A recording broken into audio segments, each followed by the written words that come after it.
Hello, everybody. This is Greg.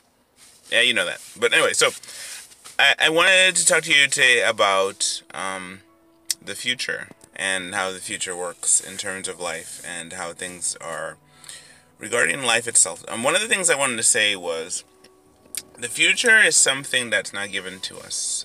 We don't know the future. I remember I watched a show called Serenity. And well, not so much sure that was a movie, but the show itself was The Firefly, and it was Joss Whedon Firefly, and it's like 14 episodes or 12 episodes. I think it's 14 episodes. And what happens is that in those things that he talked about how there was one character, her name was River, and River was able to foretell the future. You know, if things were going to happen. They called her a reader. She was able to read into the meaning of things, as mentioned in Serenity movie. I would not spoil too much for you.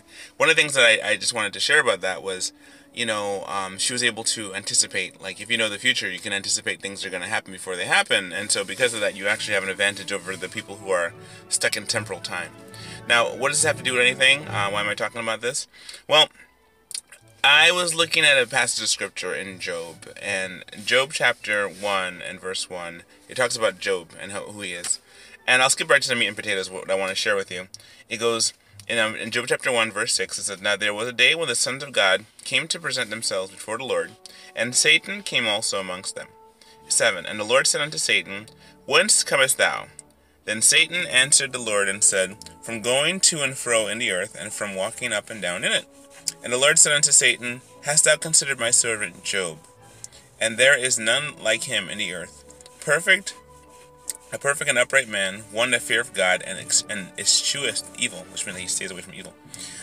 "Then Satan answered the Lord and said, Doth Job fear God for naught? Does Job fear God for nothing? Hast thou made a hedge about him, and about his house, and about all that he has on every side? Thou hast blessed the work of his hands, and his substance is increased in the land. But put forth thy hand now, and touch all that he has, and he will curse thee to thy face. And the Lord said unto Satan, Behold, all that he has is in thy power, only upon him put not forth thine hand. So Satan went forth from the presence of the Lord." And it goes on to say about the different things that happened to Job, and how Job later he became, he lost his kids, he lost his wealth, he even lost his health, and but he didn't die, and he was through torturous events he went through. His friends came and sat with him for about 7 days and say a word to him, and they went through a series of just questioning him about what was going on in his life. So the first tie-in is this. He says, one, it wasn't Satan who asked for Job. It was God who offered Job to Satan. He says, have you considered, you want to test somebody? You want to test my servant? Because first he asks him, where are you going, what you're doing? Then he says, have you considered my servant Job? And he says, the devil's like, well, I can't touch him because he's protected by you. You have a protection aspect on him. He said, well, okay, you can go ahead and do stuff to him, but the bottom line, the curse, the bet was about the curse. So it's like this, the future. We talked about in the beginning how I said that, the future, you don't know the future, and only pretty much God knows the future. As a matter of fact, it's like one of the things I wanted to say about the whole thing tying with River about, in the movie Serenity was this. River was able to see the future. Now, I had a long thought about this for a couple days, thinking about how do people know about the future? Are we able to foresee the future? Are we able to foretell the future? And honestly, I don't think we have the power to tell the future. We cannot see it unless God himself says to us, you know what? I'm going to make it known to you what the future is going to be. So what happens is this, right? God himself, God controls the future. God knows every single outcome before it happens. So he offers Job and says, here, use my servant Job. Because God knew full well he's going to restore everything that he took from Job. Everything that he took, because, he gave it to him anyway. And there was a guy by the name of Steve Crowder. He said about, the grace of God and about blessings and everything, right? Talked about how, he said about how, the reason why you have anything in life is by the grace of God. And so when we really consider the fact that, he gives and he takes away, blessed be the name of the Lord. Like Job later says, when he realizes his whole family and all his riches are all gone, he says, blessed be the name of the Lord. He gives and he takes away. And so you have a thing where God knows the future, when God created Adam and Eve, Adam was the best of us. Remember this. Adam was the best, genetically perfect. He had 100% perfect DNA, 100% everything. He had the ability to name the animals and the ability to live forever. And in that power, he didn't have the psychic foretelling of the future. Because had Adam thought for 1 second what was going to happen in the future, had he thought for 1 second what was going to happen, he would have been like, you know what? I know the future of this. I know how this is going to turn out. Here's another side note on a side. Now, what if Adam did know the future and he still ate the fruit anyway? Now, that makes you think, because there are many people who they do consequence type things. They say, okay, you know what? I'm going to do this thing, and hopefully the consequence is not going to come to get me. So in the midst of all that, what happens is that they put themselves in a situation and they try and avoid consequences, and consequences happen, you know? He says, you know, one thing, the good thing about God is that God is willing to overlook our sin based upon the fact that, you know, Jesus died on the cross for our sins. But the consequences still remain. If you commit a sin and you lose your arm in the midst of the sin, your arm's not going to grow back, you know? You know, God can do miracles, and he's known for doing really wonderful ones, but the bottom line is that he's not going to do a miracle unless he wants to. So in a safe situation with Job, Job had the situation where he didn't even have anything to do with this. He was just minding his business, serving God, you know. And all of a sudden, it's like, well, I'm in the midst of a divine thermostat thing, you know. And my life is on the line. I'm about to lose my kids and all my wealth and everything like that. And God was going to restore him twice in the end. But he went through this trial, and the trial was to prove his self-righteousness. That we think that we know a lot, and we realize that we have a lot of self-righteousness. But I wanted to just talk about the fact that, one, the best of us, people might have the ability to judge things and possibly put together things like a puzzle, but the future really belongs to God. We don't know the future. When God says how the world's going to end, and he says very specifically how the world's going to end, with stars falling to the earth, how, you know, water turned to blood, how, you know, sun being darkened, the moon not giving her light, all kind of things, and then the monsters that come upon the earth, the angels that are being held in judgment and reserved for torment, that the bottomless pit is open and they come out. Talks about how the Antichrist himself will be tossed. He's going to be a him. Antichrist will be a him. Be tossed alive into the lake of fire.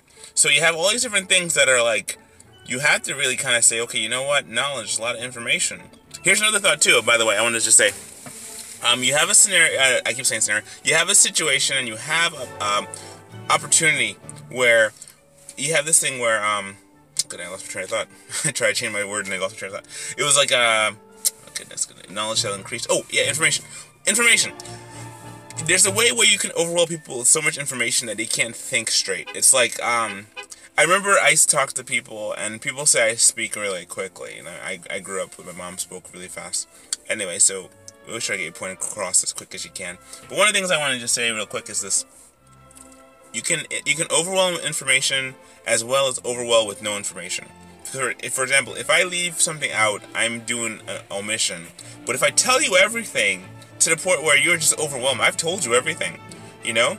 And whether you believe it or not, I've told you everything. So now you have all that information to work with. And having all information to work with is just as tiring, just as overwhelming as not having all the information to try and find out later. So I found that one of the things that happens is, like, when I share or talk with people about, like, you know, the flat earth and stuff, you know, and about, like, you know, talk about different things, what ends up happening is that you can't overwhelm people with too much information. You gotta talk, like, one point. You gotta say something like, well, you know, helium balloons, they go up.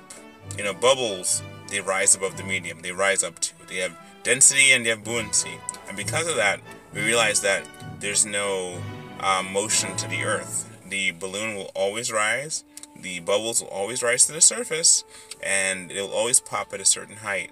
It's like, almost like anti-gravity. Remember, this gravity of quote-unquote the sun, according to science, says that the whole universe, our solar system, is being held by the gravitational pull of the sun. Now, that gravity of the balloon as it rises up into the sky, it's going against the gravity of the earth, you know, and that's just the way it is. The gravity, the gas is always going to go up because it's not gravity in play. We are dense. The most dense thing in our universe, going back to flat earth cosmology, biblical cosmology, we are the most dense thing in this world. You know, the earth is. And so everything, you know, nothing denser than the earth. So we will fall to it, not because based upon the fact that gravity is holding us here, because, you know, to prove gravity is one of those exercises in futility, because there's density. Things can be explained with density and buoyancy. Submarines are buoyancy zero, and so what happens is that they have to just tip their tails to go down if they want to go down, and they have to just raise their tails to go up. And just push forward like fish. Fish are buoyancy zero too. They just float in the water until they die, of course. Then they float up and they die. Unless of course you're a shark, then you sink. But hey, again, it's like air beats gravity. It's like rock, paper, scissors. Anyway, so I just want to say those things. One, that psychics don't know the future. Only God knows the future. Anyone who says they know the future, I have to have gotten it from God, or they're smoking something. Number two, the thing is like information. When you have too much information about something,